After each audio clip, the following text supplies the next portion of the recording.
A coin is tossed twice, then the probability of getting at least one head is.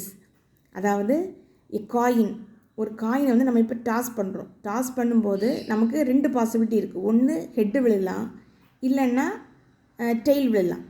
ரெண்டு possibility இருக்குது. ஆனால் இப்போ நம்ம வந்து எத்தனை தடவை டாஸ் பண்ணோன்னா 2 தடவை டாஸ் பண்ணுறோம். இப்போ 2 தடவை டாஸ் பண்ணும்போது நமக்கு என்னென்ன பாசிபிலிட்டி எல்லாம் வரலான்னா, ஹெட்டும் ரெண்டுமே ஹெட்டாக இருக்கலாம், விழும்போது ரெண்டுமே ஹெட்டாக இருக்கலாம். இல்லை ஃபஸ்ட்டு ஹெட்டு ரெண்டாவது டெய்லாக இருக்கலாம். இல்லை ஃபஸ்ட்டு வந்து டெய்லு ரெண்டாவது ஹெட்டாக இருக்கலாம். இல்லை ரெண்டுமே என்னவாக இருக்கலாம், டெய்லாக இருக்கலாம். இப்போ மொத்தம் வந்து நமக்கு 4 பாசிபிலிட்டிஸ் இருக்குது. இப்போ இதில் கொஸ்டின் என்ன கேட்டிருக்காங்கன்னா, அட்லீஸ்ட் ஒன் ஹெட் இஸ், ஒரு ஹெட்டாவது விடுறதுக்கான பாசிபிலிட்டி.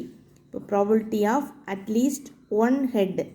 இப்போது நமக்கு வந்து ஃபார்முலா தெரியும். என்ன ஃபார்முலானா, டோட்டல் நம்பர் ஆஃப் கேசஸ் 1 2 3 4, அதில் ஃபேவரபிள் கேசஸ். நம்மளுடைய கொஷினுக்கு ஃபேவரபிள் பார்த்திங்கன்னா அட்லீஸ்ட் ஒன் ஹெட் சொல்லும்போது 2 ஹெட் விழுந்தாலும் தப்பு, 2 ஹெட்டும் எடுத்துக்கலாம், 2 ஹெட்டும் எடுத்துக்கலாம், 1 எடுத்துக்கலாம். சொல்லும் மொத்தம் 3 பாசிபிலிட்டி இருக்குது. இப்போ 3. So answer is 3/4. Option C is the correct answer. Thank you.